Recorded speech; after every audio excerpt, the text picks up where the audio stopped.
Hello. Hello.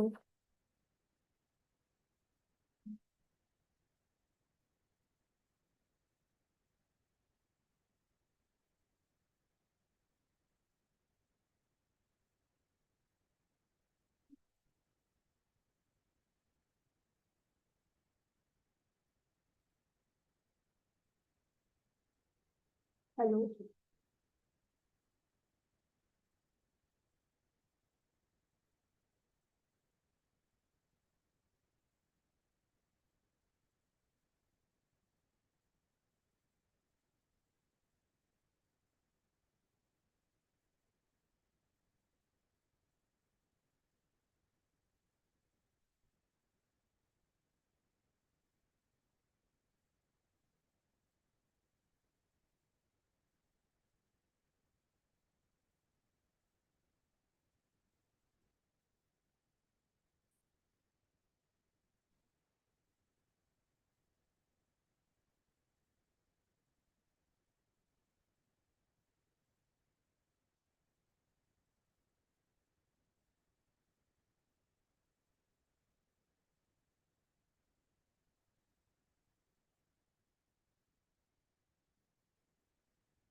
Hello. Good morning, professor doctor Monika. Am I audible to you?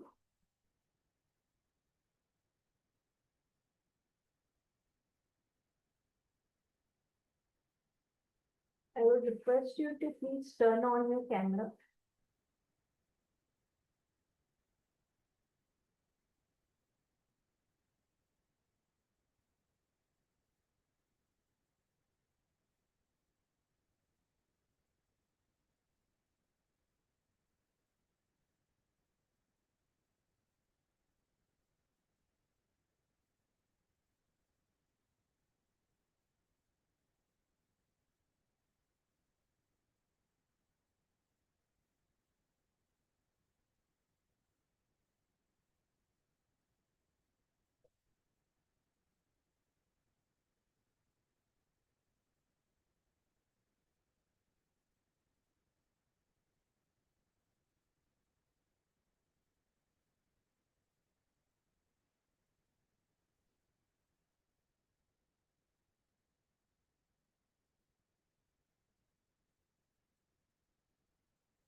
Hello.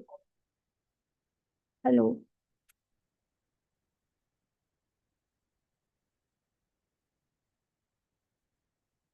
I would like to welcome all of you to Eurasia Research International Conference.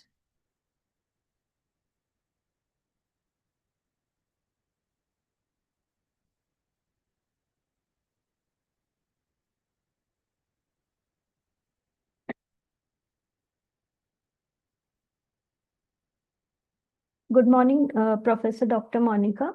I would like you to please turn on your video.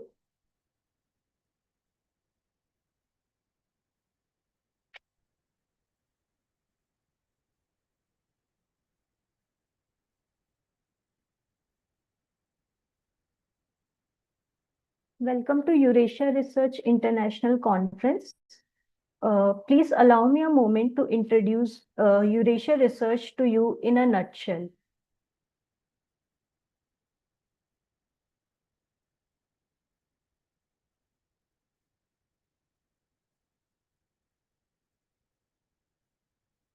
Is my screen visible? Great.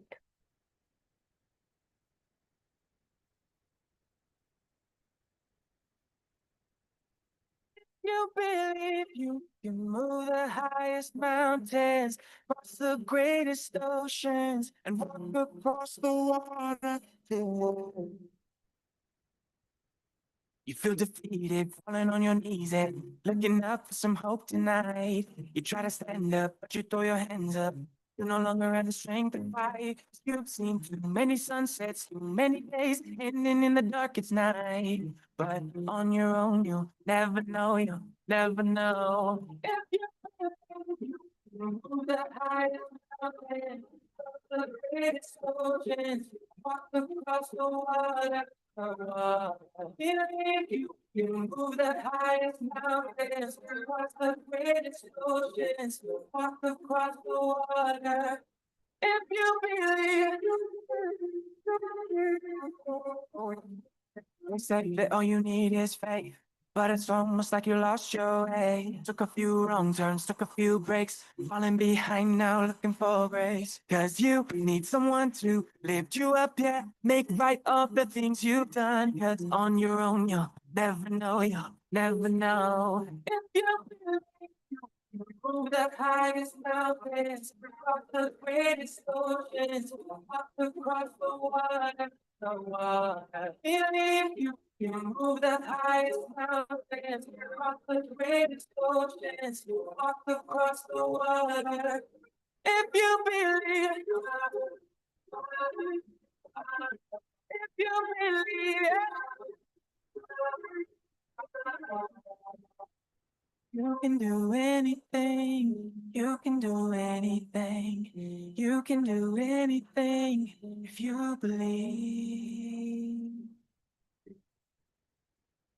If you believe, you move the highest mountains, cross the greatest oceans, walk across the water, the water. Believe you can move the highest mountains, cross the greatest oceans, walk across the water. If you believe.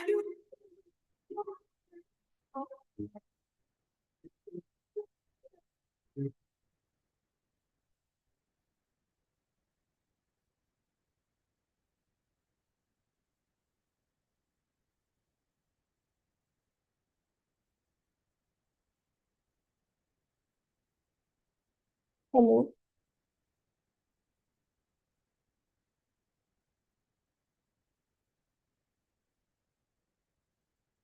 Moving ahead with the conference.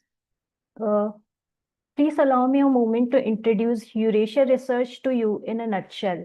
With over more than 1 million satisfied members and associates spread across the globe, Eurasia Research is a scholarly association who have been working for nearly a decade. Eurasia Research has organized several successful international conferences, workshops, and training programs at various reputed institutions and grand venues.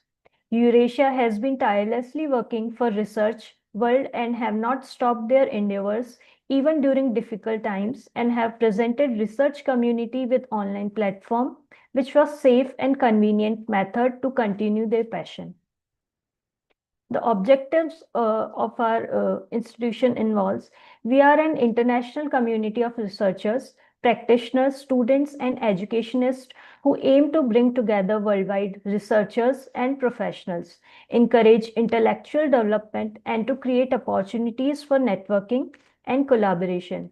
These objectives are achieved through academic networking, meetings, conferences, workshops, projects, research publications, academic awards, and scholarships. Some of our key highlights involve: we provide a scholarship to deserving candidates to promote students and research scholars to participate in the international conference. Young Researchers Scholarship is provided in the form of a full registration fee waiver. We have a vast experience of publishing papers for more than 7 years. Our associated journals publish original papers, review papers, conceptual framework, analytical and simulation models, case studies, empirical research, technical notes, and book reviews. We cater to more than 30 plus themes in the area of teaching and education, and have registered ISSN and have following renowned indexing: Google Scholar, Crosscheck, iAuthenticate, Cross-Reference, the Keepers Registry, Scribd, Portico, Road Directory of Open Access Scholarly Resources, OAI PMH, Registered Data Provider, PKP Index. We will soon be applying for Scopus too. We have a wide network of 100 plus internationally acclaimed keynote across the globe who share their knowledge and guidance with our participants with open hands. We have a large number of committee members and advisors who support us and guide us through their expert opinions and decision-making capabilities. We couldn't have thought of reaching here without them. We also encourage our participants to connect with more than 15,000 plus followers on our social media platform, where they can share their research and interest, join our Facebook group, and be a part of discussions by researchers and academicians. We also have several collaborations with universities, colleges, and institutions to better serve all interested and like-minded intellectuals. With great enthusiasm and pride, we would like to request our participants to enjoy the benefit of our lifetime membership in just USD 60. We have over 10,000 plus members from across the globe. We would like to share some of our past participants' experience with you. Thank you for your patience and valuable time. Moving forward with the conference. So let's go ahead with the conference. Please allow me a moment. I'm sharing my screen with you.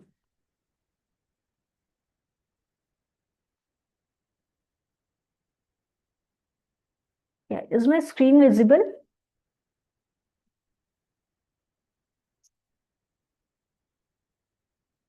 Hello, is my screen visible? Okay. Yes, absolutely. Thank you, Sandeep. Okay.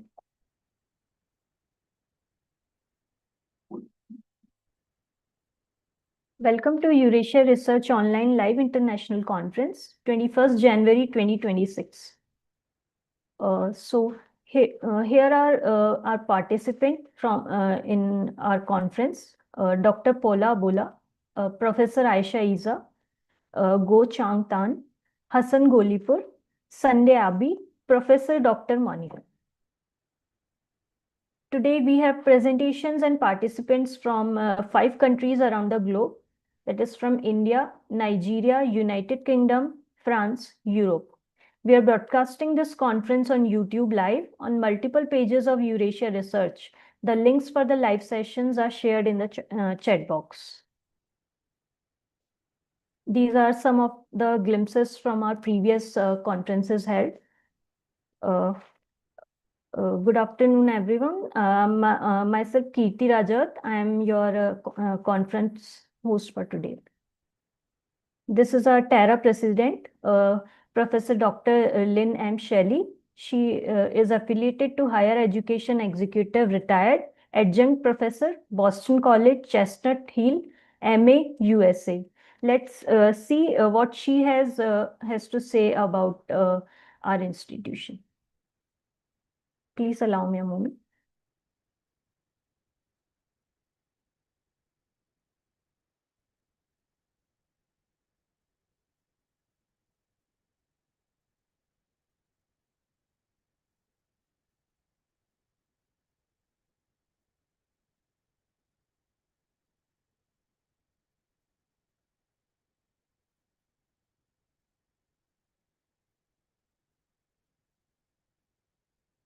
My name is Dr. Lynn Shelley, and I'm an executive leadership consultant, full professor, retired. I am currently teaching adjunct in the executive doctoral program at Boston College in Chestnut Hill, Massachusetts, and at the University of New England in Portland, Maine, in their doctoral program as well. I've been in the profession for 44 years as a teacher and as an administrator from grades pre-K through doctoral programs. And I consult with colleagues around the world in these areas of leadership and culture building and transformation and strategic planning. And my research is focused in areas such as that, not only in education, but crosses over into other disciplines that have common goals and common strategies that need attention and need to be moved forward in this ever-changing global world. So, ma'am, the first question, we would love to hear about your research journey, how it's going, and the projects you are handling right now. My research, my name is Dr. Lynn Shelley. I'm president of the Eurasia Terra group, and I'm very happy to be here. I have been doing some research and starting some writing about the leadership in this new global environment, transformative leadership in the new global environment that we are living in, and hoping that this research will help current and future leaders at every level in any type of an organization. It's very interesting because of the AI connection, because of the global impact that the cultures and the variables that are happening around the world are having on every organization. Thank you so much, ma'am, for sharing such delightful thoughts. And ma'am, my next question would be, could you please share with which paper you are working on that in this moment? Transformative leadership in a global environment. Okay, ma'am, good to know that. And ma'am, how do you manage to balance your teaching responsibilities alongside your research work as well? Well, my balance is that I've always done work and research that I can use and apply to my administrative and consulting positions. Right now, I am an executive leadership consultant. So the research that I'm doing really applies to my role as president of Terra, but also in work that I do with colleagues that are still in practice, and I can help them along the way to enhance their leadership skills. Thank you so much, ma'am. And ma'am, do you travel internationally as part of your research work? I travel to the Terra conferences as the president, and usually I do a keynote. I've been in education for 44 years, every level. Most recently, the Dean of Graduate and Professional Education at LaSalle University in Newton, Massachusetts, United States. And prior to that, I was Dean of Professional Leadership Programs at Endicott College in Beverly, Massachusetts, United States. And my main travel was with Eurasia Terra as the president and keynote speakers. So that's what I have done. I've also done other conferences, but once I became president, I felt like I needed to really give my focus to the organization, to Eurasia Terra, and to be able to impact around the world. Most recently, I sat on a dissertation committee at Boston College, Chestnut Hill, Massachusetts, with a vice president from a university in Russia. Okay. And she was trying, her dissertation was focused on changing culture to adapt to the global world. And Olga did a fantastic job. And of course, when I have those kinds of opportunities, I talk about this wonderful organization so that we get a presence around the world. Thank you so much, ma'am. Thank you for sharing the details with us. And ma'am, my last question would be, what advice would you give to early career researchers, like the beginners, and what advice would you like to give them?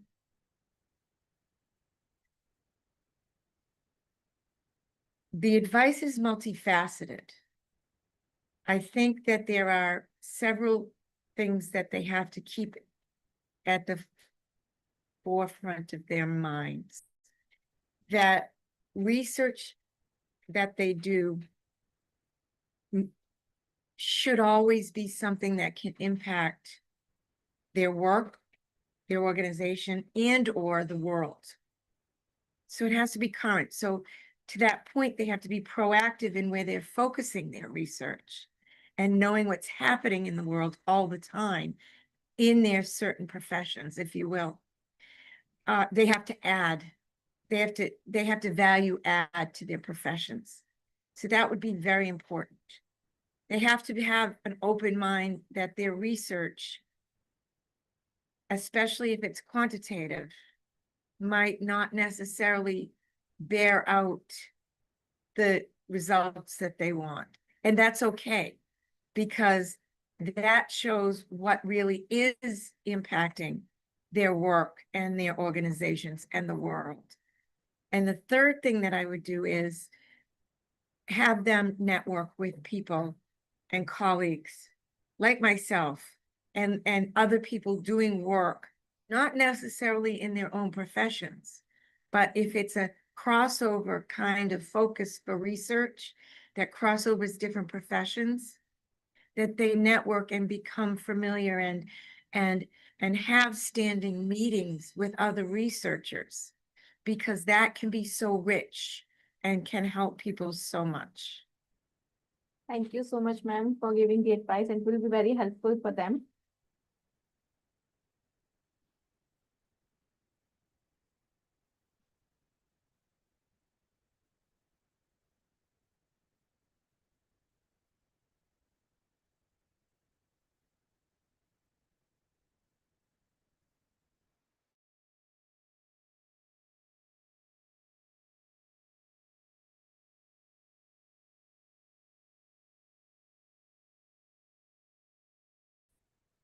When faced with a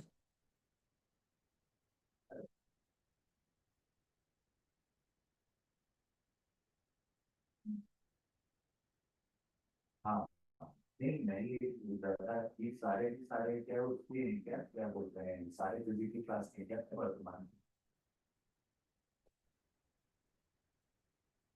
Please allow me a moment.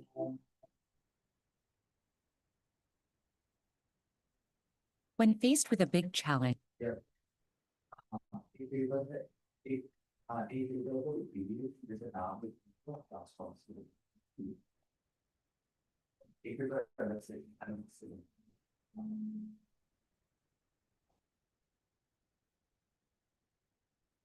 नाम So moving ahead with the conference.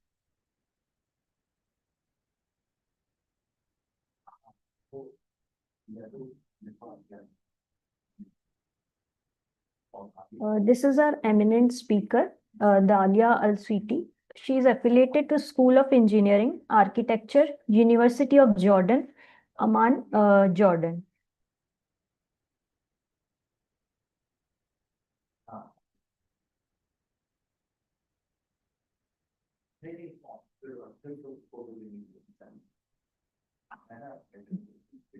So good morning.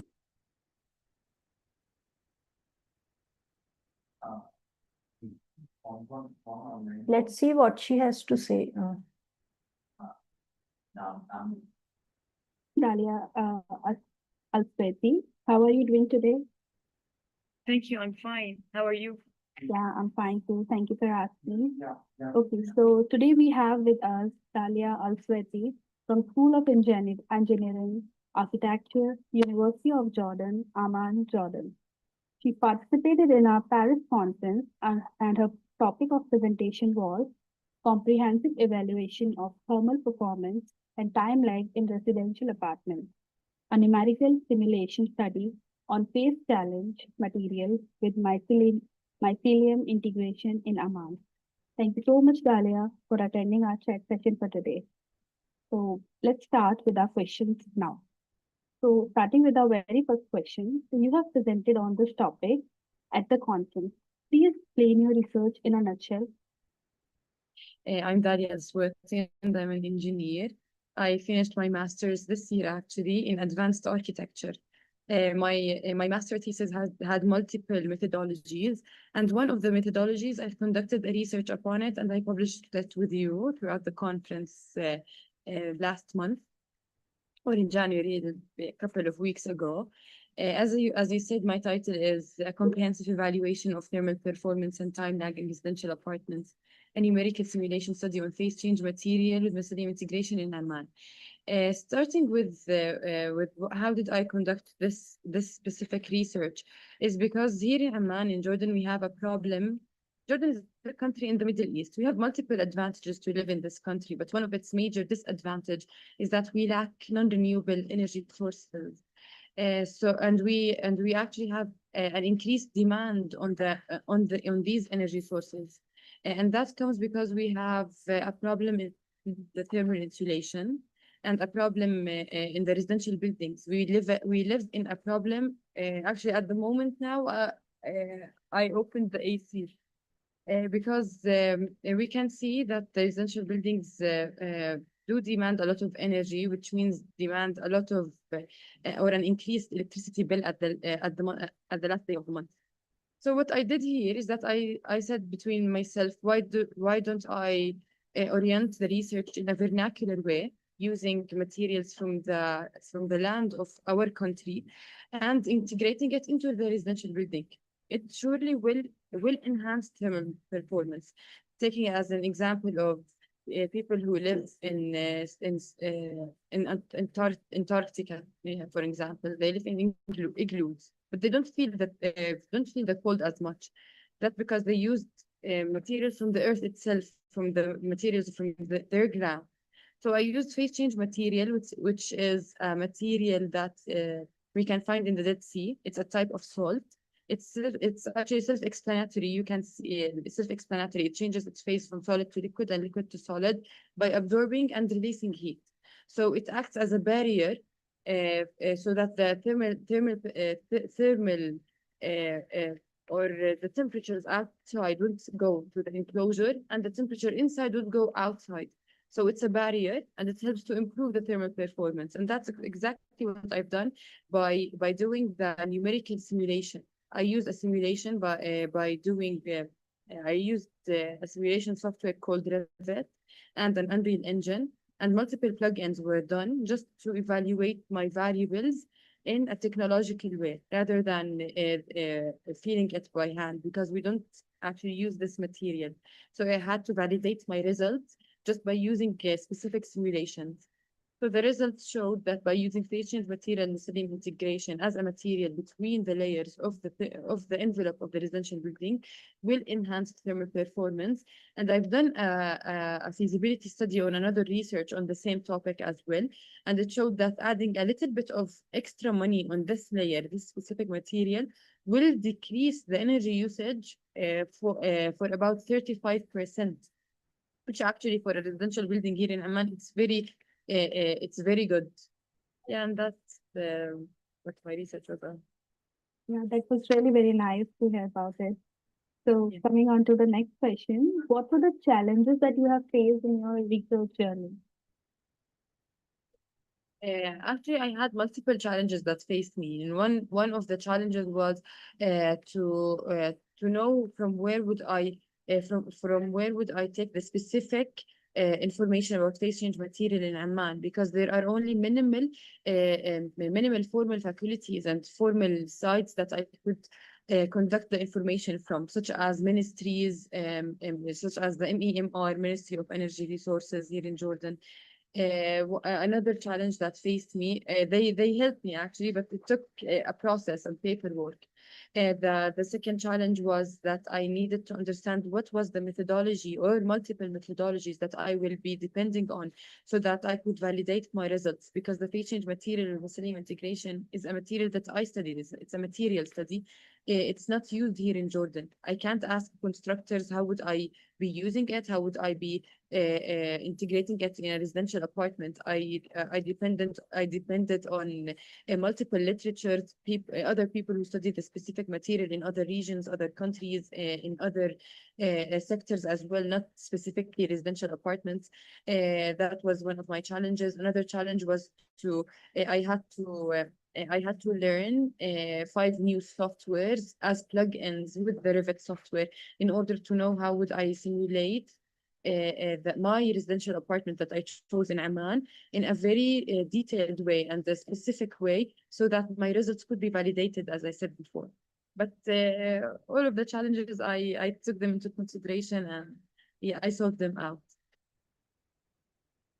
This really great. Despite all these challenges, you did a really great research. Okay, so coming on to our next question, what was your motivation during your research journey? My first motivation was I wanted to do a research. I can't say it's groundbreaking and it's something new here in Jordan, but I wanted to do a research as an architect that's outside of the box. So I took a problem that I'm living in. I feel it as a problem that we don't feel the warmth in winter. We don't feel the coolness in summer. Because here in residential apartments, as I said before, we lack thermal insulation or a good thermal insulation. By calculating the U value, as I said in my methodologies, you can see by the numbers that the thermal performance doesn't even exceed the codes here in Jordan. So my motivation is that I love my homeland, I love my country. I needed to make a research that could help improving and solving a problem that we live in. Most people, I work online now at the moment, so more than 90% of my time I'm living in the enclosure, my residential apartment, and I feel the problem that surrounds me. So I assured myself that my research or my multiple researches that I'm working on at the moment will be about solving this specific problem. So my motivation was to improve the living status here in Jordan. Okay, yeah. Good. Okay, so the next question would be, what advice would you give to the young researchers who are just starting out their career in the research world based on your own personal experiences? Actually, I consider myself as a young researcher as well. I was born in 1998. I'm 25 years old at the moment. I've started my research journey at my bachelor's. My university, which is the Jordanian University of Jordan, as you said in the introduction, my university stated that throughout the graduation thesis, graduation project, my 5th year of the bachelor's, I should make a thesis on the last in the last as the last sector. So I saw that I liked doing researches. So I continued doing my master's at the same year of my graduation project. I finished my graduation project in 2021, my bachelor's. Then I gone to the academic side and said that I wanted to continue studying my master's. So when I started my master's in the first year, my first research was about transportation, a rapid transportation bus here in Amman. I I knew what was my problem in the graduation project with my thesis. It lacked technicality. I do actually recommend people who want to continue in the research aspect to understand the technicality on how to write a research. It's not easy. You might read multiple literature on people, how they made their research, how they made their thesis, but you can't, if it's not tangible, if you didn't do it by your hands, you won't understand it. Your first research won't be 100% as you thought it would. You would never actually be a 100% in research. You need the multiple tasks to do, understand the variety, understand how to conduct a specific methodology to contribute or to solve your problem. My main problem here was that we lack thermal insulation, and my solution was to study a material that here in Jordan actually is not used. So how would I do a methodology on that? So my main advice for people who want to continue into the research, that they should put in mind a problem that they feel that it is a problem, that they don't want to do a research just because it's a task. They want to do a research because it's something that their university said that you should do it. You might like it actually, but it won't be 100% as you imagined it to be. You should always have in mind that the problem that you are thinking about is something that you could divide into multiple parts, so that you could work with the challenge the challenge and the challenges of the problem itself. Understand how the research needs to have a solution. Multiple people told me that the master thesis, as an example, you shouldn't come up with a solution. You should only analyze the problem. No, you should actually think about the solution. It's not only people who are experienced in the research that only know how to make a solution or to conduct a solution. My title itself, if you saw my conference, and if people would like to see the conference in the session that you saved on Facebook, it's divided into the problem and the process of the problem, then the solution, which was the material that I studied. The research has a specific process. Only the researcher knows how the process will be done for his own research. But my advice is always that you should understand the motivation that started it all, your motivation, then understand that the problem should be something that you see as a problem, not only a research that you want to do just to do a publication on it. Yeah, that's the main advice. As a young researcher, yeah, maybe other people would have a wiser advice, but from my experience, this is the advice that I would like to give younger people. Surely your advice will surely be helping the young researchers out there. Okay, so yeah, the last question we have is, what will be your positive feedback about our conference? Actually, I've learned a lot from the conference. I came to you just to tell you that I needed to do a conference because I like actually to tell people about my research. I thought that I told you before, I don't like the word groundbreaking, but I saw something I learned from other people. I learned from the professors in the introduction. It was very, the knowledge was enriching. I really liked the people who came as well. I think there was a variety in people, and it was diverse as well. I liked how each person had a time, and that the framework you sent it to me before a couple of days, and it was achieved as specifically as the timeline you sent me. So it was very good. Knowledge wise, it really enriched me. I do recommend people to watch the conference that you saved on your Facebook and YouTube channel. Actually, I would like to thank everyone that helped me to do this conference, your firm and the people who came as well. I learned a lot. I think I will be doing another conference if you liked my other researchers as well. I will be sending them to you throughout the email. Yeah, I learned a lot about different stuff actually. Not only technology, not only engineering. It's always also about healthcare. It was interesting. It was interesting. I was there through the 4 hours, all of them. Thank you so much. Yeah. Thank you so much, Dalia, for sharing your wonderful experiences with us. We are really grateful to have you, and we would like to see you in our future conferences as well. Thank you a lot. Thank you for your efforts and thank you for your time.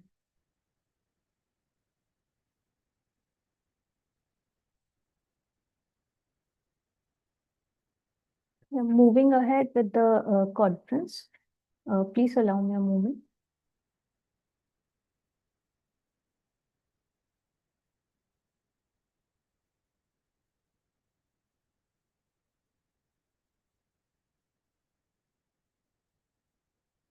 Yeah. So the conference schedule includes session 1, keynote talk, team activity and photo sessions, technical talk.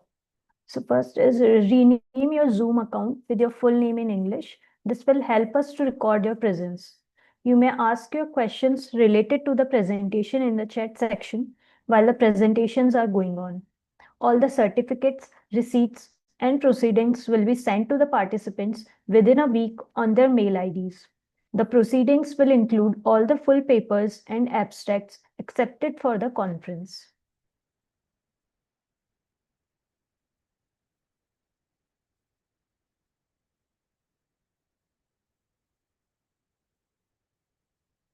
Moving ahead with the publication process. The publication process starts once the registration process is completed. The author needs to send their papers, consent forms, and reviewer details on the email ID convener@eurasiaresearch.info. The abstracts and papers received will be first published in the conference books of proceedings online. Only the selected papers will be moved in our publication timeline. The review reports will be sent to the author once the review process is over. The final stage of publication starts after receiving the revised papers from the authors. Please note that the publication process takes around 15 to 20 days after the conference dates if all the editorial guidelines are followed within the given deadline. So, our first keynote speaker is Professor Aisha Isa. She is affiliated to Aliko Dangote University of Science and Technology, Adustek, Wudil, Kano State, Nigeria. Her topic is Redressing Poverty in Global Community through Implementation of Pragmatic Curriculum.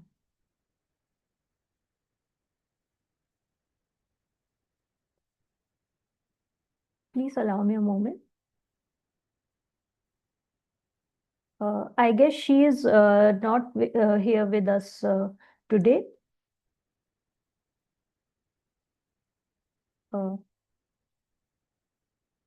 I will be presenting on her behalf.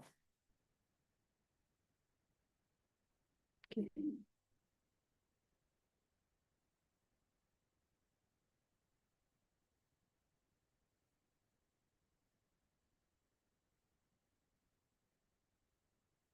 Going to the presentation, readdressing poverty in the global community through the implementation of pragmatic curriculum. The case of the Department of Technology and Vocational Education, Kano University of Science and Technology, Wudil, Nigeria. This one is the introduction. Youth poverty endures globally because of skills mismatch and weak systems, requiring pragmatic, skills-based, and value-oriented education for empowerment. The aim of this study involves to examine how the implementation of a pragmatic curriculum in the Department of Technology and Vocational Education, Kano University of Science and Technology, Wudil can contribute to redressing poverty in the global community by equipping youths with relevant financial, digital, practical, and human development skills. The objectives of the study involves financial literacy skills, digital skill, practical and vocational skills, human development orientation. These are summary of the findings, the mean scores. So the interpretation of the results involve moderate financial literacy, moderate high digital skills, moderate practical skills, and high ethical behavior and work attitude. A pragmatic curriculum integrating skills training with ethical and human development values can enhance youth employability, self-reliance, and sustainable livelihoods in the Department of TVE, KUST, Udall. Thank you.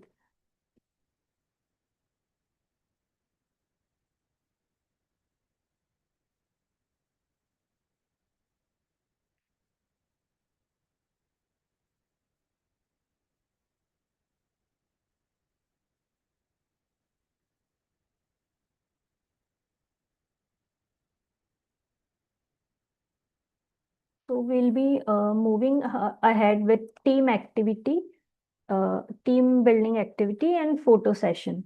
So let's proceed towards a team building activity. Sometimes we miss the opportunity of connection and linkage with fellow participants of the conference. This team activity is to encourage interaction among all the participants. One by one, we will share the views and solutions of the topic of discussion, and also we will be conducting a photo session during the same.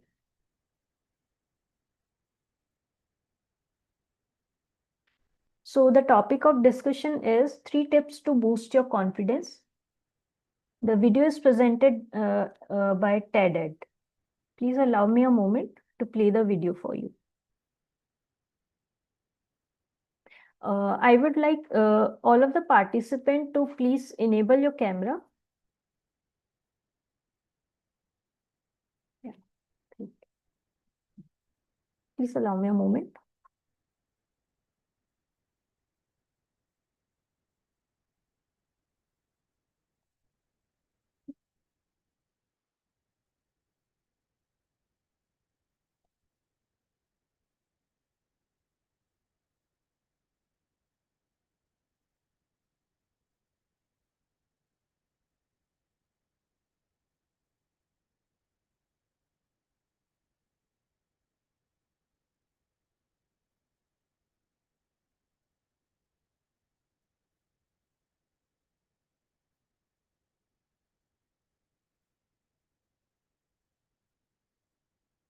I'll be sharing the video with you, team activity video.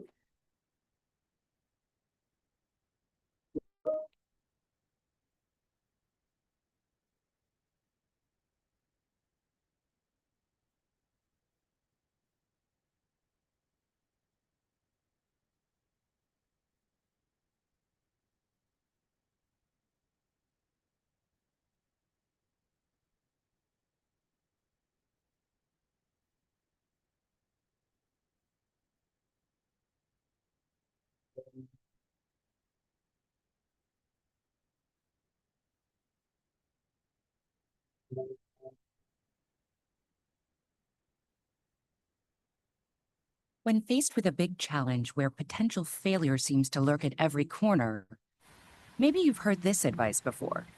Be more confident. And most likely, this is what you think when you hear it. If only it were that simple. But what is confidence?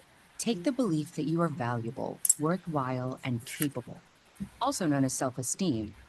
Add in the optimism that comes when you are certain of your abilities. And then empowered by these, act courageously to face a challenge head on. This is confidence. It turns thoughts into action. So where does confidence even come from? There are several factors that impact confidence. 1, what you're born with, such as your genes, which will impact things like the balance of neurochemicals in your brain. 2, how you're treated. This includes the social pressures of your environment. And 3, the part you have control over, the choices you make, the risks you take, and how you think about and respond to challenges and setbacks. It isn't possible to completely untangle these 3 factors, but the personal choices we make certainly play a major role in confidence development. So, by keeping in mind a few practical tips, we do actually have the power to cultivate our own confidence. Tip 1, a quick fix. There are a few tricks that can give you an immediate confidence boost in the short term. Picture your success when you're beginning a difficult task. Something as simple as listening to music with deep bass. It can promote feelings of power. You can even strike a powerful pose or give yourself a pep talk. Tip 2, believe in your ability to improve. If you're looking for a long-term change, consider the way you think about your abilities and talents. Do you think they are fixed at birth, or that they can be developed, like a muscle? These beliefs matter because they can influence how you act when you're faced with setbacks. If you have a fixed mindset, meaning that you think your talents are locked in place, you might give up, assuming you've discovered something you're not very good at. But if you have a growth mindset and think your abilities can improve, a challenge is an opportunity to learn and grow. Neuroscience supports the growth mindset. The connections in your brain do get stronger and grow with study and practice. It also turns out, on average, people who have a growth mindset are more successful, getting better grades, and doing better in the face of challenges. Tip 3, practice failure. Face it, you're going to fail sometimes. Everyone does. J.K. Rowling was rejected by 12 different publishers before one picked up Harry Potter. The Wright brothers built on history's failed attempts at flight, including some of their own, before designing a successful airplane. Studies show that those who fail regularly and keep trying anyway are better equipped to respond to challenges and setbacks in a constructive way. They learn how to try different strategies, ask others for advice, and persevere. So think of a challenge you want to take on. Realize it's not going to be easy. Accept that you'll make mistakes, and be kind to yourself when you do. Give yourself a pep talk, stand up, and go for it. The excitement you'll feel knowing that whatever the result, you'll have gained greater knowledge and understanding. This is confidence.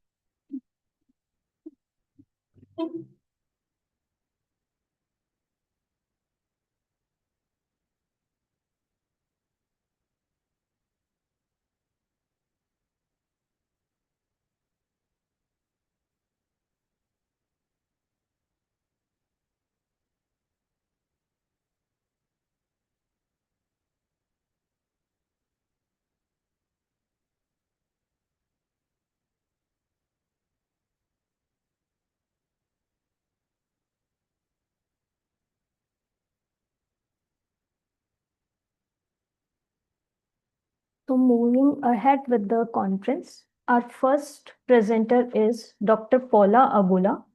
She is affiliated to the Faculty of Business and Management Studies, European International University, Paris, France.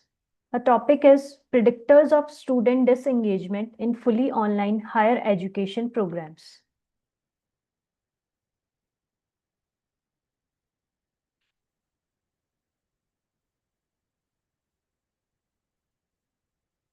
Please allow me a moment.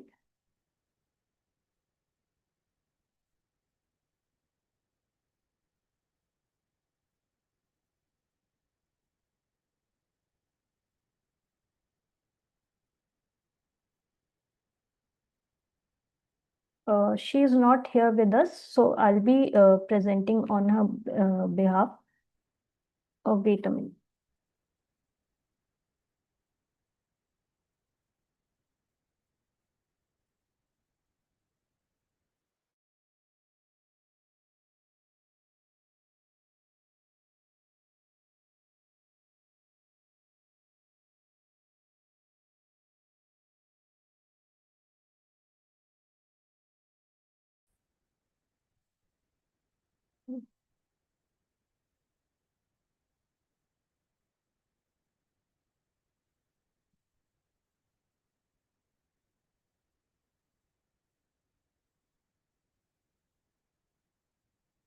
Hello, and thank you for being here. My name is Assistant Professor Dr. Paula Abuola, and I am the Associate Dean and Director of DBA Studies at European International University, Paris.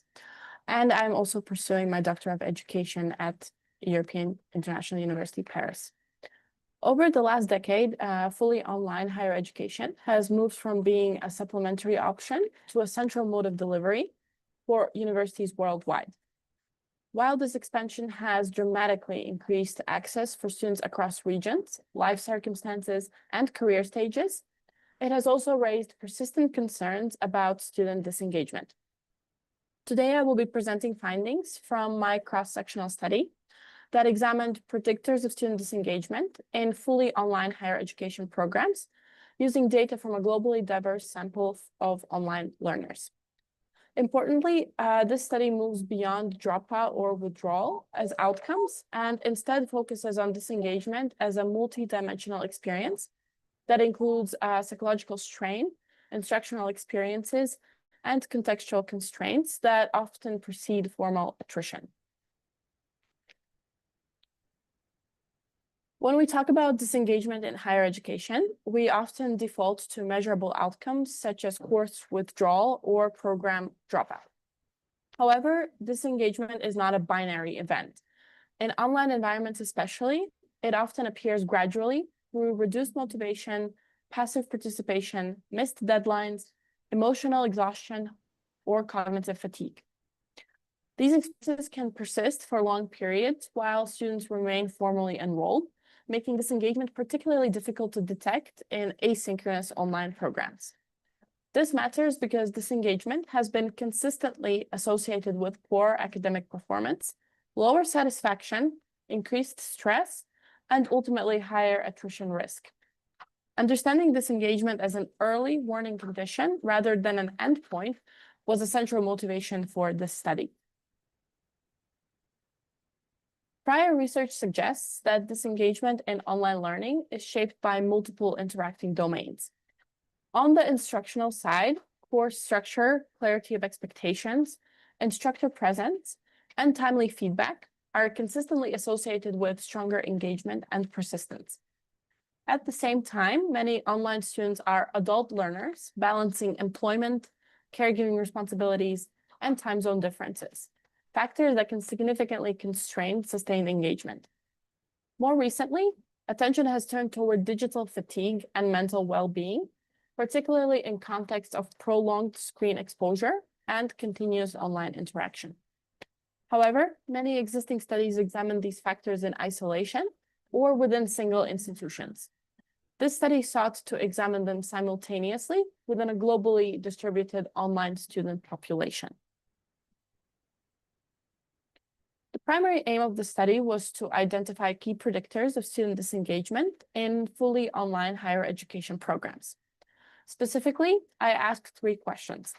First, what is the overall level of disengagement among online students? Second, which behavioral, psychological, instructional, and contextual factors are correlated with disengagement? And third, which of these factors independently predict disengagement when considered simultaneously? I hypothesized that psychological and contextual factors, such as digital fatigue and mental well-being, would be stronger predictors than static sociodemographic variables. This study used a cross-sectional correlational design. Data were collected from 140 students enrolled in fully online degree-seeking higher education programs. Participants were recruited internationally through online civil communities and academic forums, resulting in representation across multiple continents and institutional contexts. The study received institutional ethics approval and followed Strobe reporting guidelines for observational research. While the design does not permit causal inference, it allows for a detailed examination of patterns and predictors of disengagement across multiple domains. The survey consisted of 2 main components. The first captured detailed sociodemographic and educational background information, including age, employment status, caregiving responsibilities, level of study, prior online learning experience, and learning conditions such as workspace and internet access. The second component was a 46-item disengagement questionnaire, purpose-designed for this study, and informed by prior literature on engagement, burnout, and digital fatigue. Items assessed multiple disengagement domains, including withdrawal intentions, avoidance behaviors, motivation loss, digital fatigue, mental well-being burden, instructional clarity, instructor presence, feedback quality, sense of community, and contextual challenges such as time zone mismatch. Higher scores indicated greater disengagement. The sample was geographically diverse, with participants residing in North America, Europe, Africa, Asia, South America, and Australia.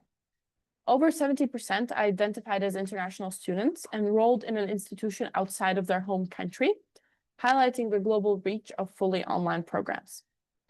Academically, participants spanned undergraduate, master's, and doctoral levels, with most in the early to middle stages of their programs. Importantly, many participants were balancing competing responsibilities. Nearly 1/3 were employed full-time, and over 40% reported caregiving responsibilities. This diversity allowed us to examine disengagement across varied life contexts rather than within a narrow institutional sample. Overall, disengagement levels in the sample were low to moderate, with a mean score of 2.39 on a 5-point scale. Importantly, this suggests that while most students were not overly disengaged or withdrawing, disengagement-related strain was still present.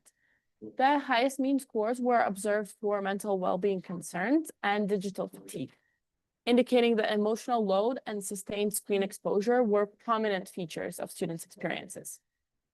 Time zone challenges and external demands also showed elevated scores relative to other domains. In contrast, withdrawal intentions and avoidance behaviors were comparatively lower, suggesting that many students were still persisting despite experiencing significant strain. Correlation analyses revealed very strong associations between total disengagement and core behavioral and motivational domains, such as motivational loss, avoidance behaviors, and withdrawal intentions. Psychological factors were also strongly correlated with disengagement. Digital fatigue showed a large effect size, and mental well-being concerns were similarly strongly associated. Instructional and social factors, including course design clarity, instructor presence, feedback quality, and sense of community, demonstrated medium to large correlations with disengagement. These findings suggest that disengagement reflects an interconnected system of experiences rather than a single failing or deficit. A multiple linear regression model was then used to examine which factors independently predicted disengagement when considered together. The overall model explained a substantial proportion of variance, approximately 87%, indicating strong explanatory power. Psychological and contextual factors emerged as the strongest predictors. Higher digital fatigue, greater mental well-being burden, and greater time zone or external demands each independently predicted higher disengagement. Importantly, instructional and social factors remain significant even after controlling for these variables. Challenges related to course design, instructor presence, feedback quality, and sense of community all independently contributed to disengagement levels.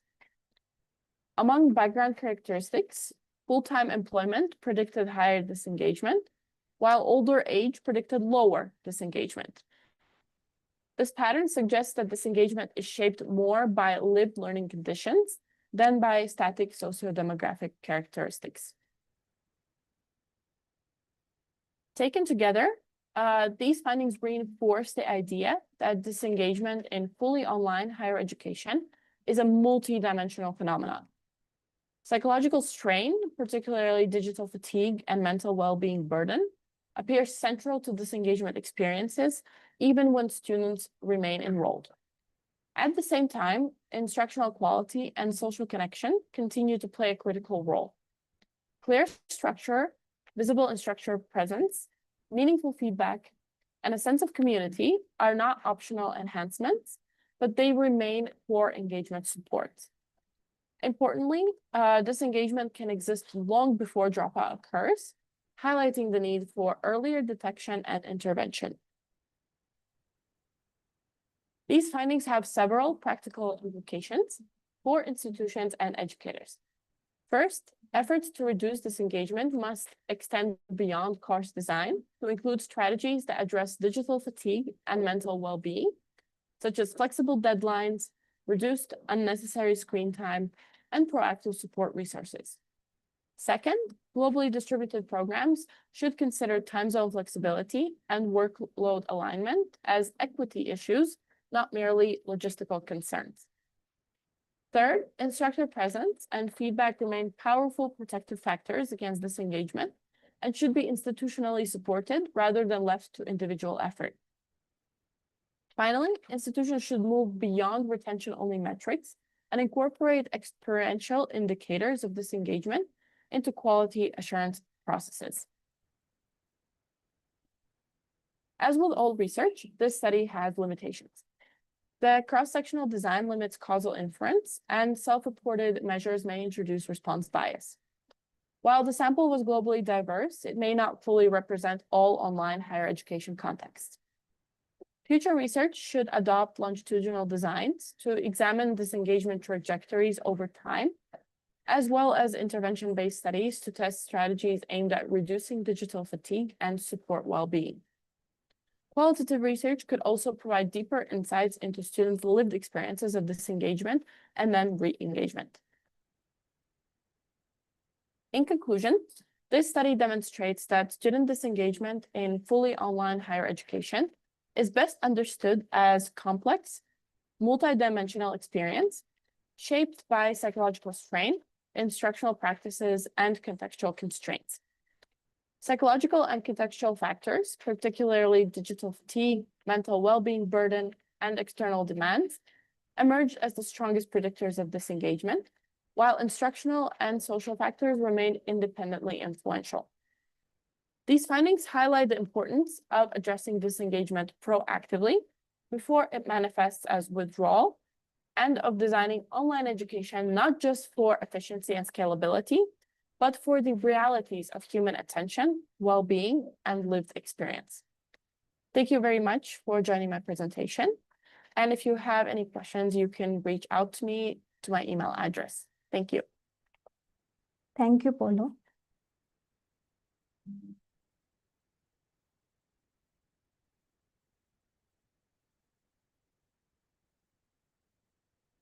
Many thanks for addressing all of us with your informative and enlightening speech. I would like to request all of the participants to put your questions in the chat box.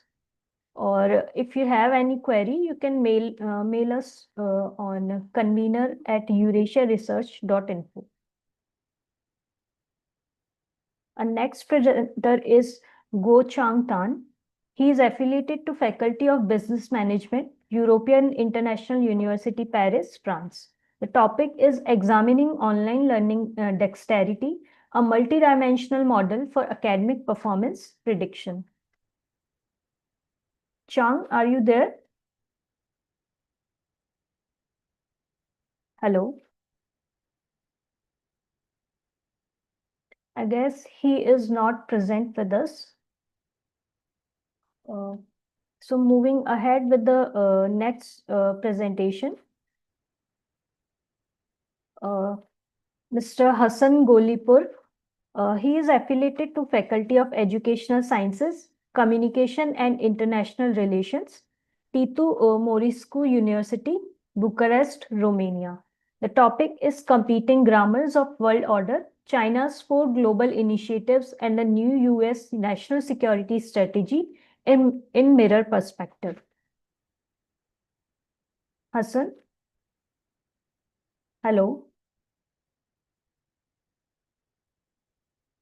I would like to present, I would like you to present your topic.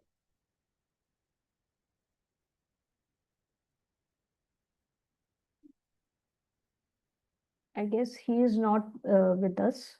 So moving ahead with the presentation.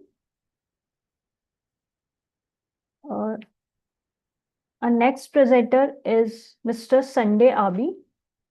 He is affiliated to Science and Technology, Nottingham Trent University, UK. His topic is temperature-dependent antimicrobial elicitation in environmental bacteria, co-cultured with Enterococcus faecilissin, the presence of ampicillin tetracycline. Sanjay, I would like you to present, please. Go ahead. Thank you very much. I will just share my screen.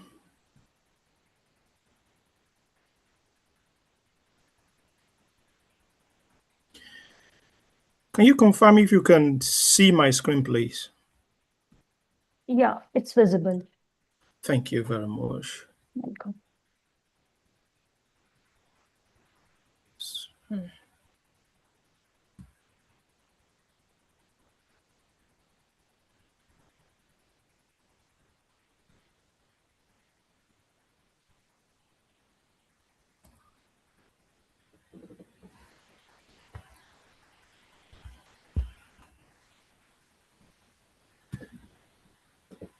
Okay. Today, I am Sunday Stephen Abbey, a fellow of the Royal Society of Public Health and a researcher in Nottingham in England, United Kingdom, in England and United Kingdom.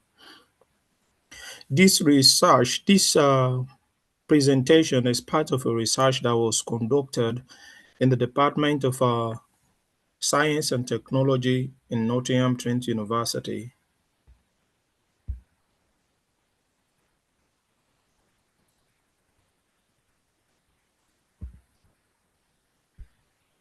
Antimicrobial resistance is a global threat. In 2019 alone, bacteria-associated antimicrobial resistance directly caused an estimated 1.27 million deaths globally.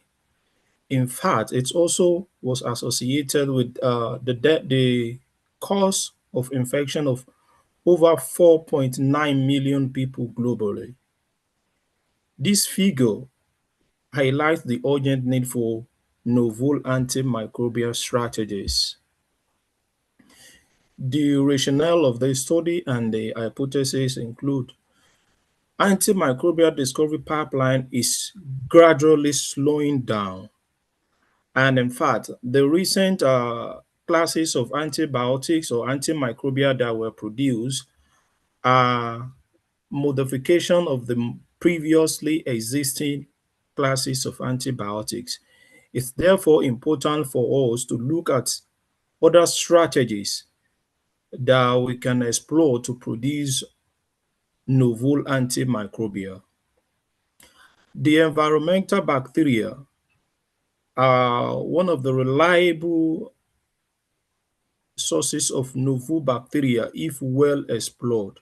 Bacteria has what we call silent antimicrobial pathways that will remain dormant until they are triggered either by certain medium. Could be temperature, it could be cultivation with another bacteria, it could be introduction of chemicals.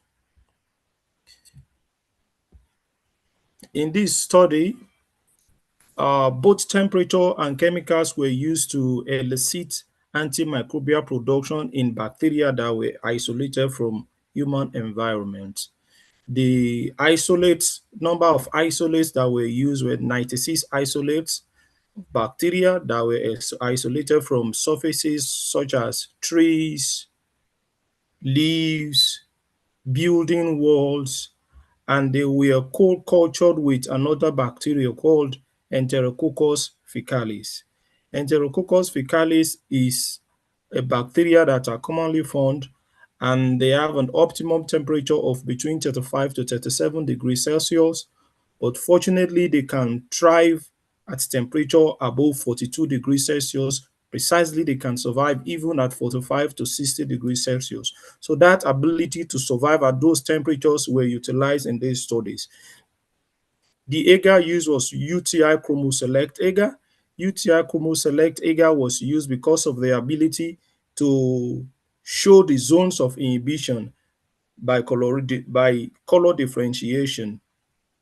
It's easy to see the zone of inhibition that is formed around Enterococcus faecalis when they are grown on chromoselect agar.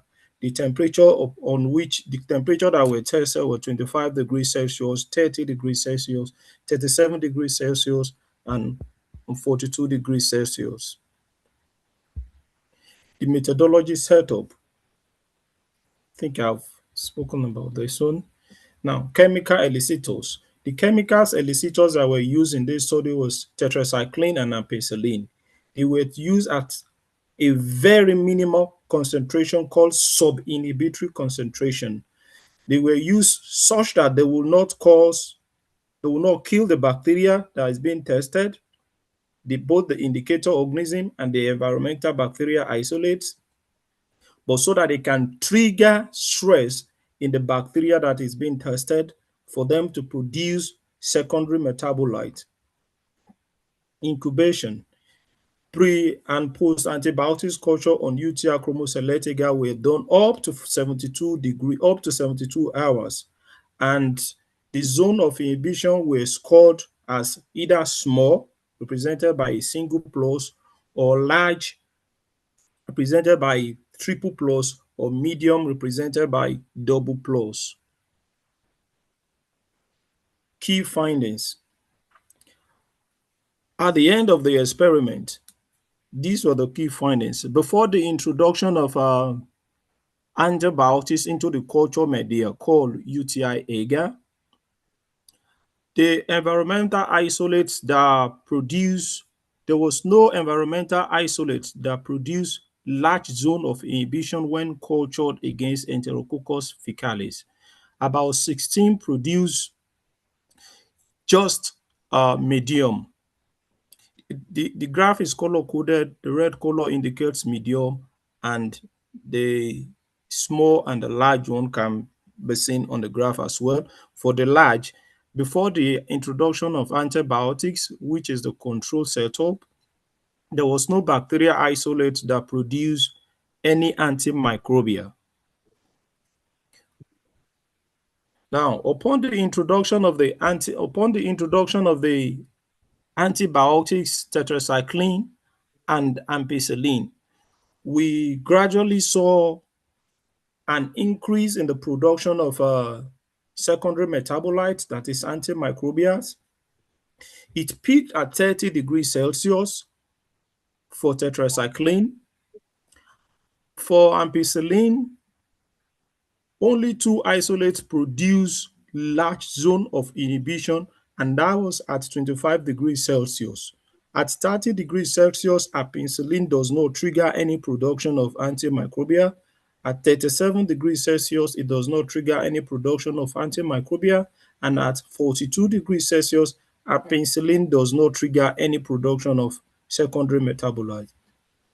On the contrary, tetracycline at 30 degrees Celsius produce peak secondary metabolite.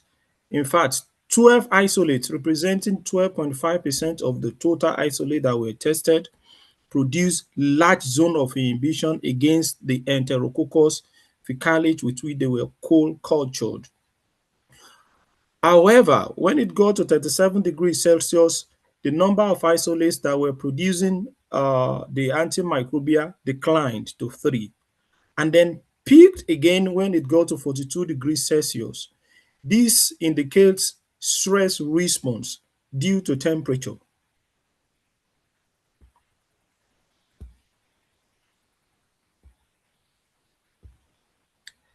In conclusion, synergistic activation, antimicrobial production was enhanced by the synergy that occurred between the temperature and the antibiotics that were used, such as the tetracycline and the ampicillin.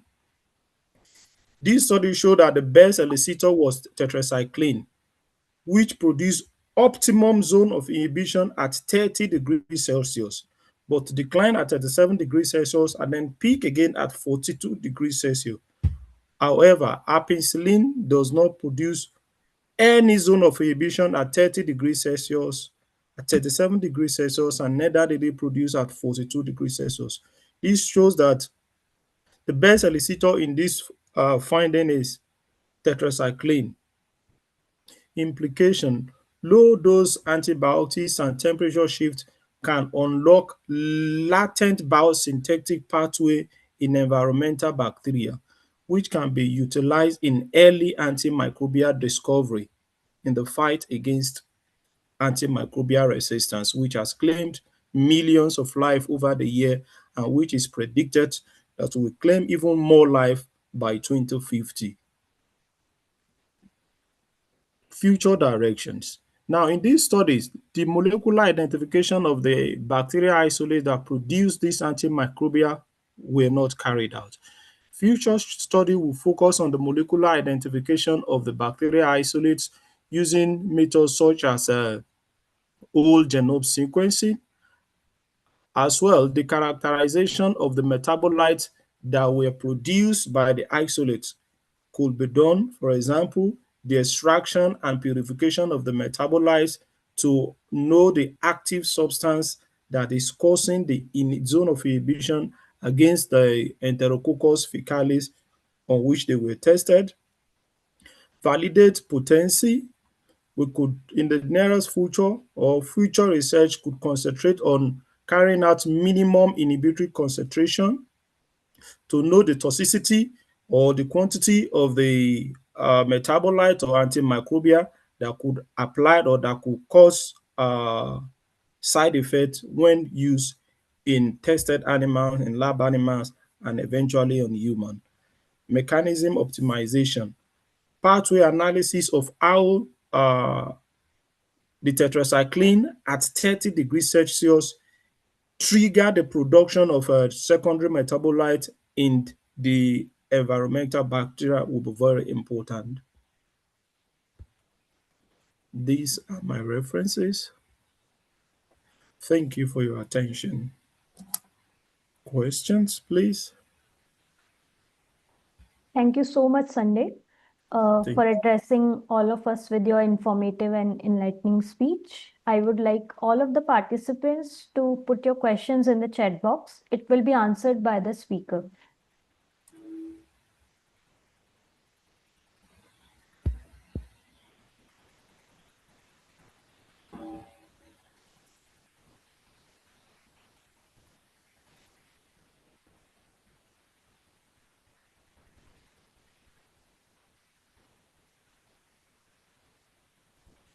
Is my screen visible to all?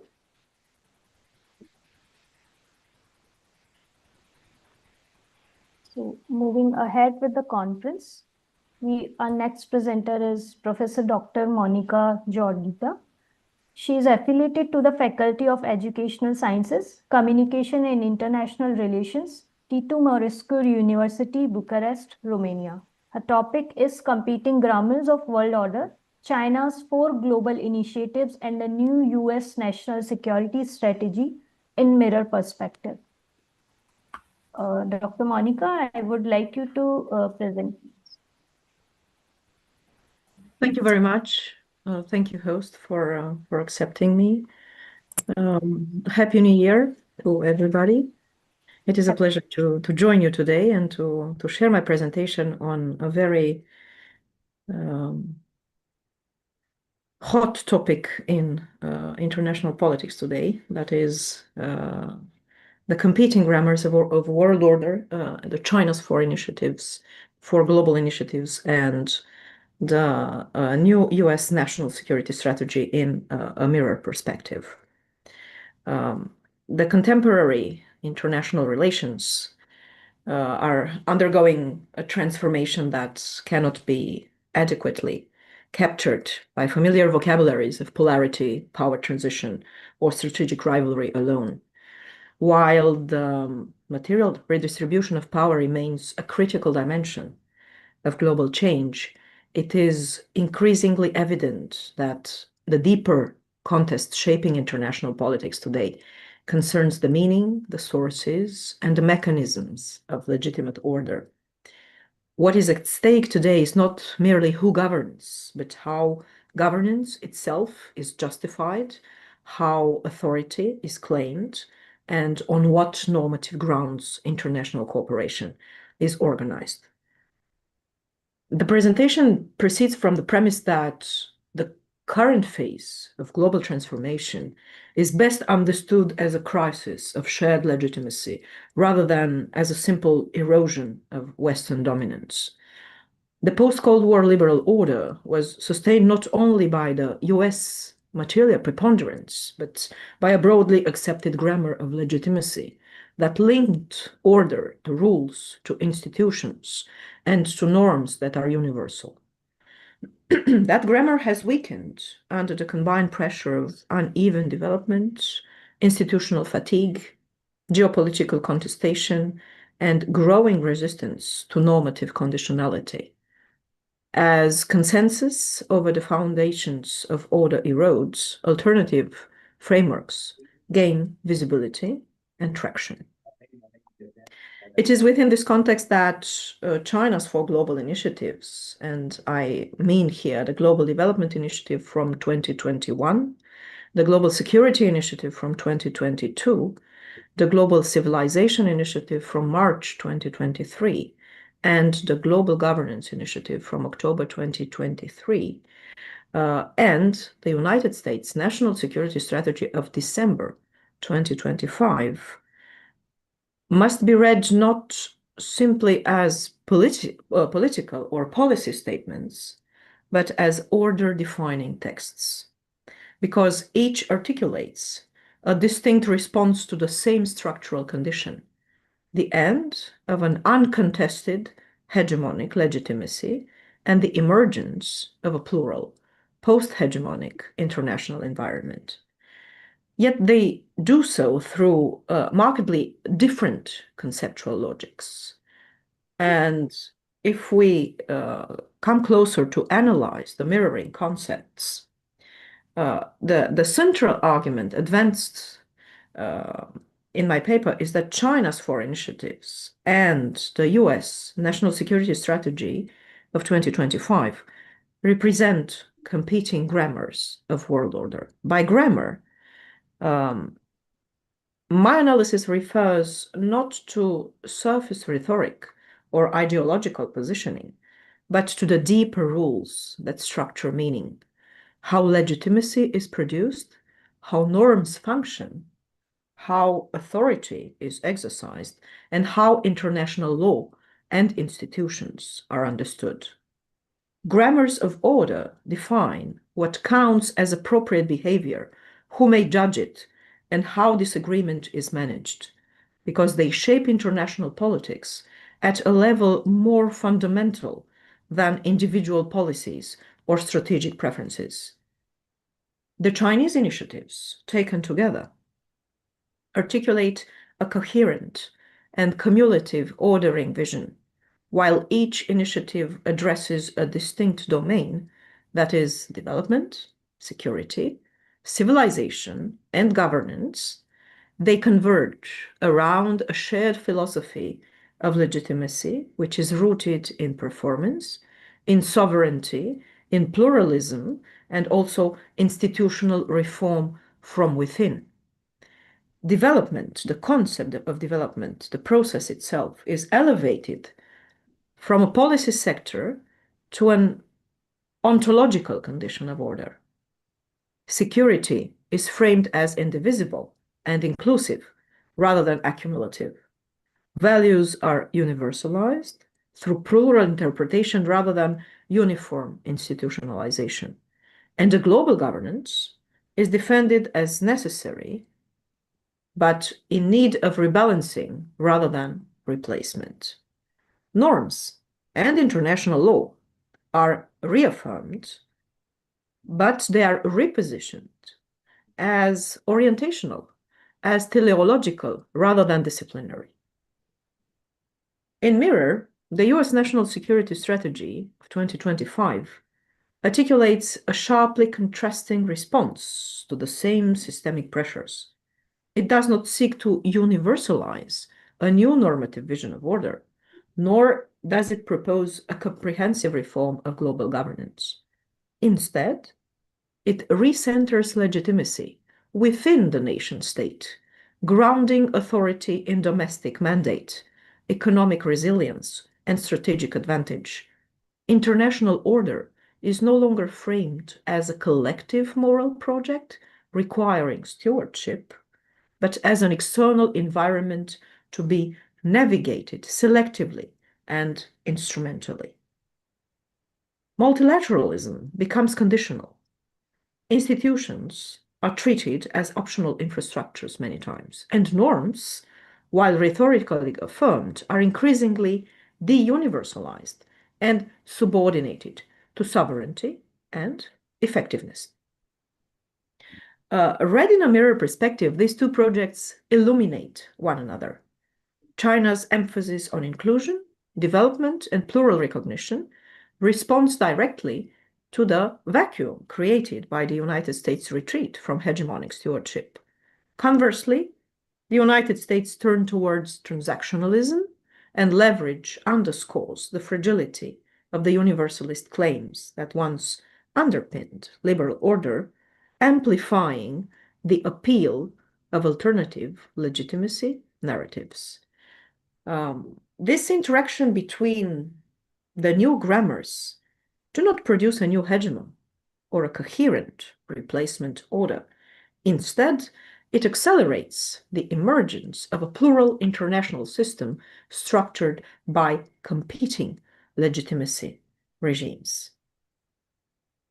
In my analysis, I deliberately move beyond the binary framing of revisionist versus statu quo powers, because such categorizations, to my mind, obscure more than they reveal, particularly in a context where all major actors claim fidelity to international law and multilateral institutions, yet they interpret their meaning in profoundly different ways. China does not seek to overthrow the existing system, but to re-anchor it in a different normative foundation. The United States does not abandon the system, but withdraws from its role as universal guarantor. The result is neither collapse nor continuity, but reconfiguration. In my approach, I use this mirror comparative approach methodologically, rather than assessing Chinese and US documents against a single normative benchmark. I examine how each constructs order in relation to the other. This approach avoids the imposition of liberal categories as default evaluative standards and allow for a more symmetrical analysis of competing worldviews. It also makes visible forms of misrecognition in which each other actor evaluates the other using criteria that the other side explicitly rejects. The relationship between these documents is best understood not as a conventional strategic rivalry, but as a contest between fundamentally different grammars of world order. What confronts the international system is not simply the redistribution of power between Washington and Beijing, but a deeper disagreement over how order is justified, how authority is exercised, and how legitimacy is produced in a post-hegemonic environment. At the most fundamental level, the divergence concerns the source of legitimacy. The American strategy re-anchors legitimacy in national sovereignty and domestic political mandate. American authority abroad is justified insofar as it protects US citizens, borders, and economic strength. Order is legitimate when it serves national interests. Global governance is acceptable where it does not dilute sovereign discretion. This inward turn reflects a strategic judgment that universalist legitimacy has become politically unstable and unsustainable at home. The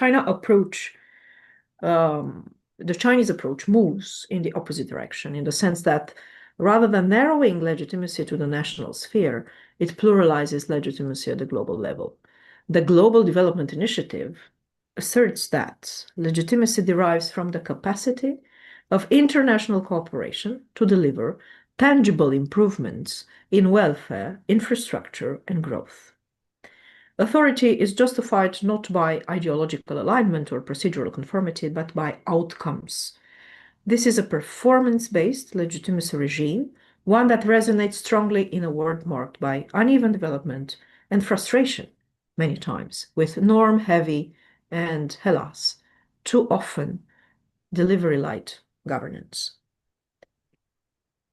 The contrast appears quite sharp.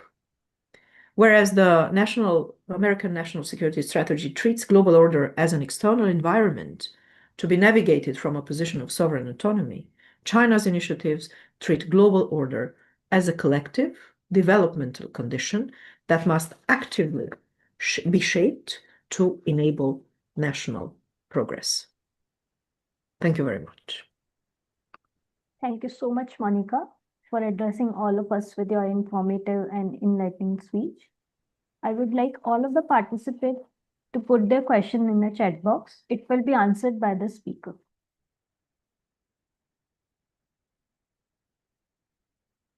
So moving ahead with the conference, I guess we are joined by Mr.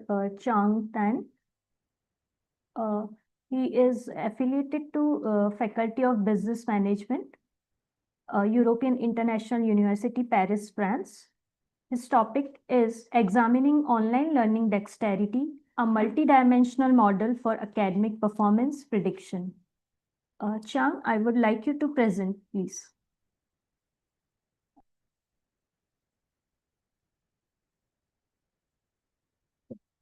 Presentation is visible. Okay, yeah. Okay, so very warm greetings to everyone. So basically I'm from Singapore, so over here it's 4 p.m. All right, so a very good afternoon. So wherever you are, good morning, good afternoon, good evening. So again, it's a pleasure to be here. Thank you for the accepting my presentation, and I'm here to share with you about one of my research, and that is on online learning. All right, so how do we decode the digital success and perhaps rethink about how can we do online learning better? And allow me to share with you in the next couple of slides, right? Okay, so the new educational landscape is now a permanent fixture. So what do I mean by that? So I think not too long ago, we all went through the COVID-19 pandemic, and I think we are all writers of our own feelings. So whether is it something that you appreciate or you don't, I guess it has its own impact. And COVID-19 pandemic has accelerated the adoption of online learning. And I think this is not just locally happening in Singapore, but an international trend. And it's permanently embedding in it into higher education. So even with COVID-19 behind us, right, the adoption of online learning still persists and is still present. And the fact that we are now having this conference online, right, that itself is also, kind of testified that. So I think this rapid shift, however, has left a critical question unanswered, which is specifically to teaching and learning. And when we look at student skills, so what specific student skills and competency does a student truly need to drive academic success in this new digital environment? So, I mean, there's always a saying that goes saying that what brings you here will not take you any further. So we have been doing things, the usual way, the manual way, but now teaching is in a new dimension. And can we still continue to do things the same way and expect a different result? And that's something for us to all think about, all right? So there is a model that I want to share with you, and that is what we call an online learning dexterity model, OLD, O in short. All right, basically it moves from beyond simple tech skills to define. I think the layman way of looking at it is that, oh, do you have the tech skills that enable you to learn? But the truth is that tech skills is not a unidimensional construct. It's a complex construct where you can actually break down into 6 critical dimensions of a student ability to strive online. It's not just whether do you have the tech skills. So over here, OLD, or O in short, has 6 critical dimensions, and I'll go through one by one very, very quickly. All right, because it's talking about online learning. So online collaboration, the ability to work effectively with peers, So now that you don't see each other, we are all in our comfort of our own house, our own home. All right. So how do you work effectively with each other in an online environment? How do you set goals? How do you share documents? You can't just pass our documents, to your friends or to your classmate. What is the medium of sharing that document? Next is learning technology. Okay, it's quite evident that today we're talking about online learning. Technology has to be a part of it, the hardware, all right, and the software.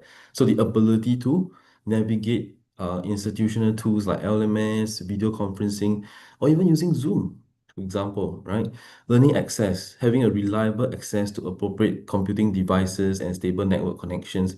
I think in Singapore, we're very fortunate. We don't have learning access issues, but I think the same cannot be applied to many of our friends from different parts of the world, especially the developing countries. All right, so it's important to make sure that you have that learning access. If not, no matter how a student try to be involved in online learning, it will not happen. All right. The other part will be asynchronous learning, is whether can a student learn independently, right, without someone supervising, without someone telling them what to do. They can just, do the prescribed readings, watch the lecture recordings, attempt the online quizzes, and do a lot of things, most importantly, outside of scheduled class time. So they are doing it on their own. All right, the reverse of it will be synchronous learning, where their ability to manage real-time online interaction, just like what we are having right now. So are they able to cope with this real-time interaction, interacting with the faculties, interacting with the peers, participate in live video sessions? That is synchronous learning. Last but not least is self-directed learning, their ability to motivate themselves, to manage distractions, to monitor their progress. So a very nuanced model that has this 6 element in it is OLD. And now in my research, what I'm trying to discover is that which of this dexterity, which is a 6 dimension I just shared, actually predict higher education academic performance. So this is the aim of the study, where we will do an empirical test to determine the relationship of each of these dimension to perceived academic performance.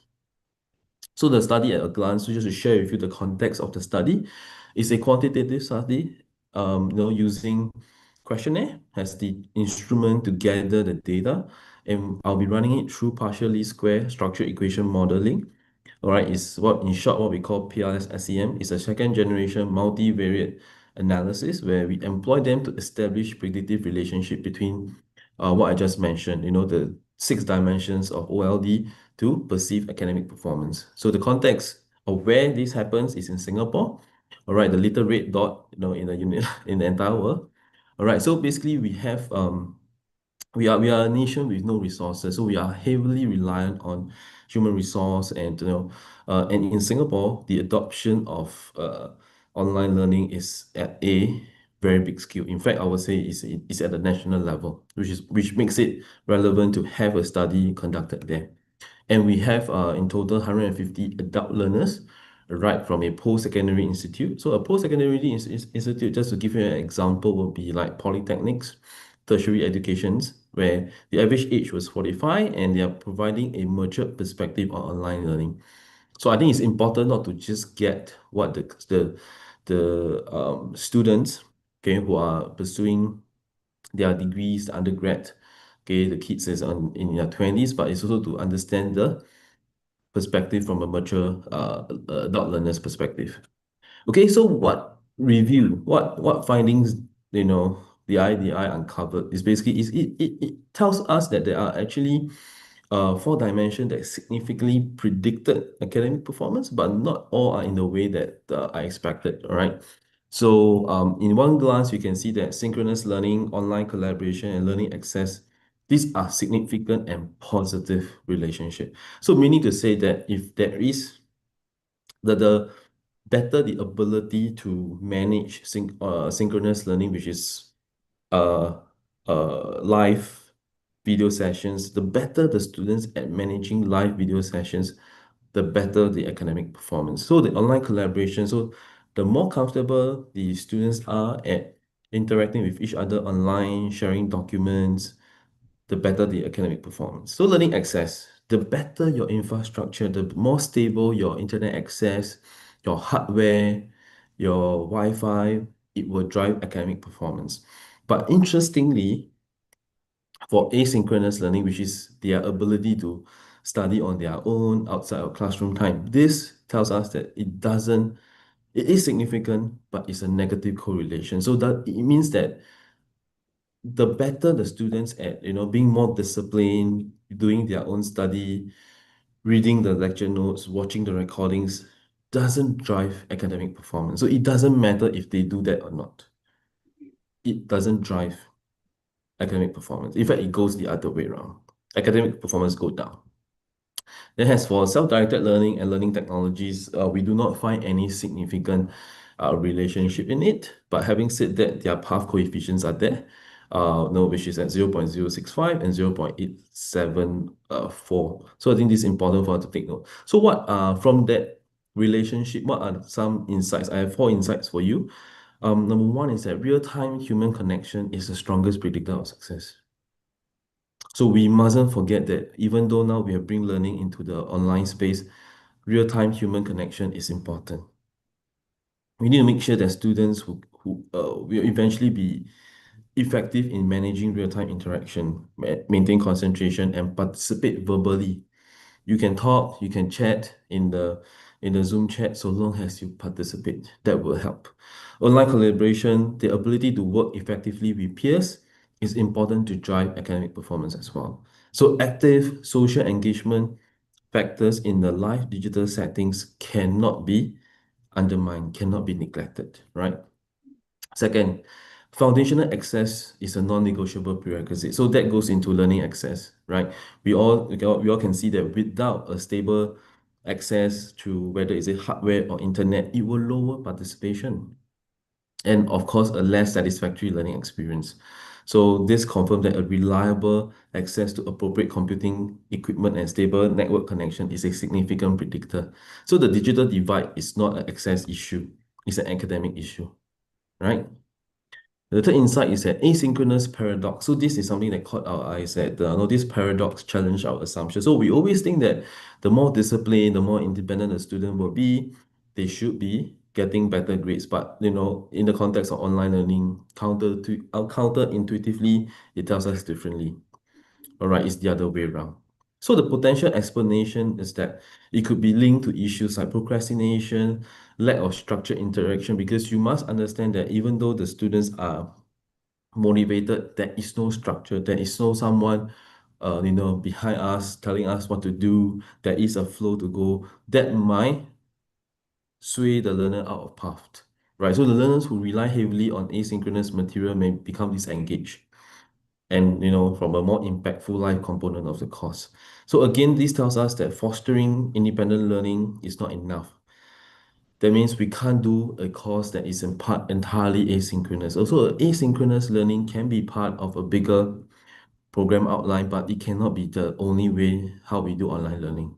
So if you do a program that is entirely asynchronous, this may be what happened, distractions and also disengage as time goes. So you need to blend it. You need to have a balance of both synchronous as well as asynchronous.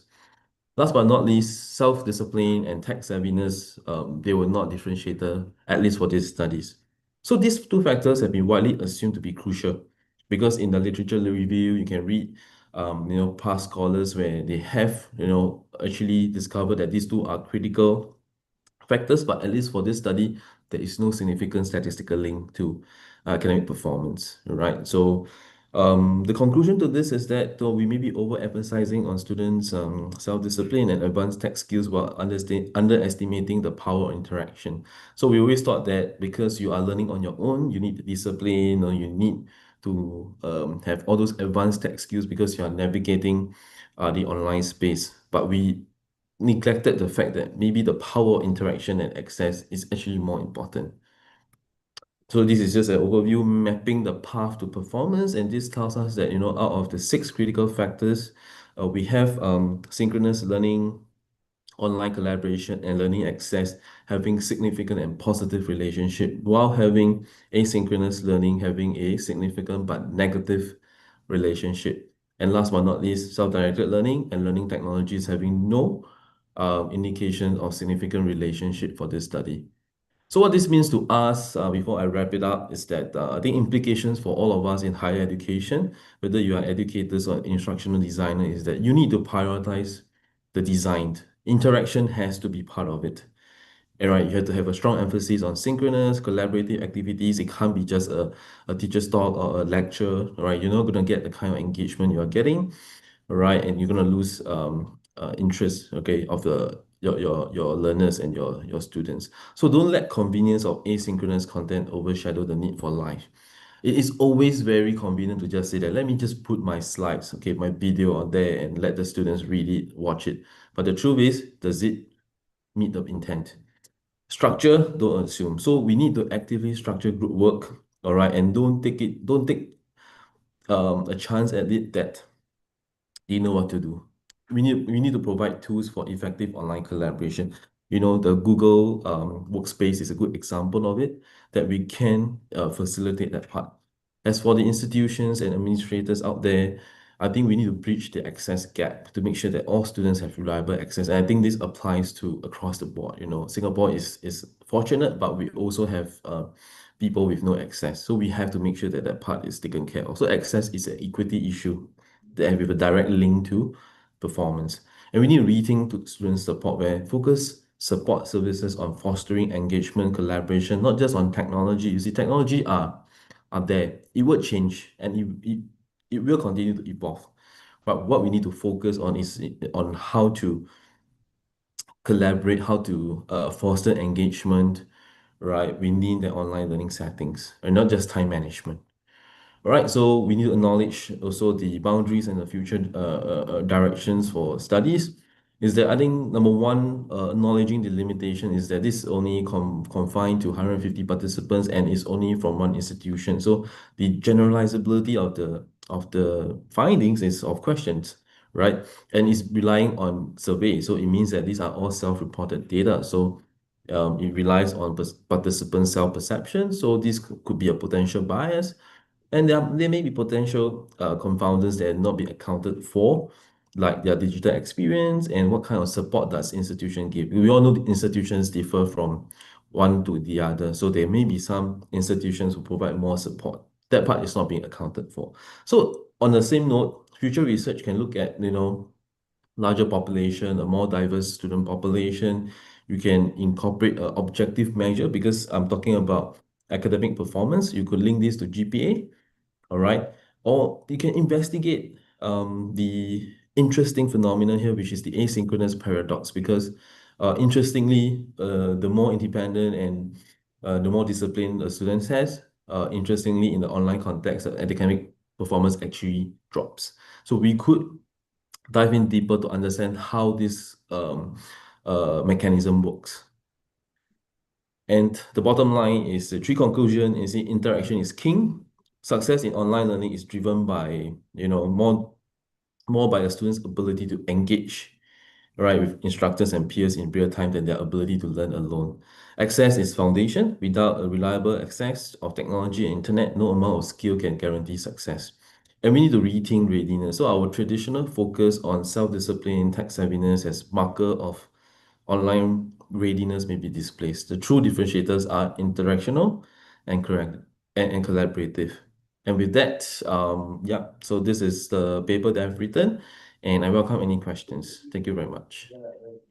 Thank you so much, Dr. Gurcha, for such a wonderful speech. And the research is really informative and wonderful. I would like all of the participants to put your questions in the chat box. It will be answered by the speaker.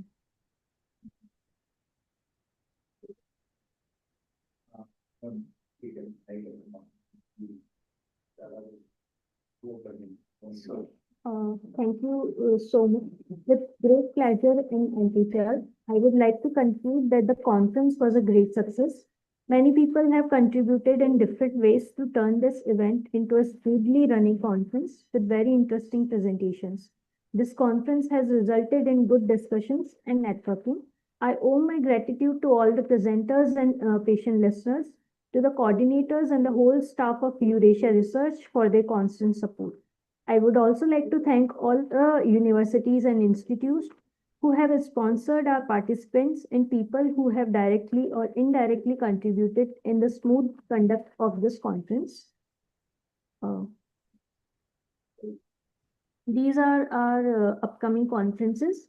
Eurasia Research conducts conferences around the world. In February 2026, we have two conferences in Dubai and Amsterdam. In March 2026, we have the conference in Singapore and Melbourne. In April 2026, we have the conference in Tokyo and London. Please refer us to your friends and colleagues. Thank you so much, everyone, for joining us. I would like you people to just let us know what do you think about the conference, and if you have any views, you can share it to us.